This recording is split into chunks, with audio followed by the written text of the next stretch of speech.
প্রিয়জনকে কাছে রাখার চেয়ে কল্পনায় রাখা নিরাপদ। কারণ কল্পনাতে যে কাউকে হারিয়ে ফেলার ভয় নেই।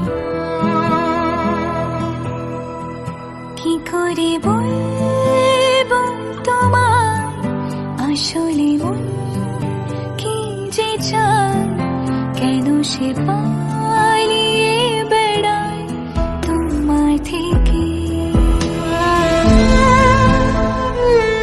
প্রতিটা মানুষেরই ভুলতে না পারার একটা অধ্যায় থাকে।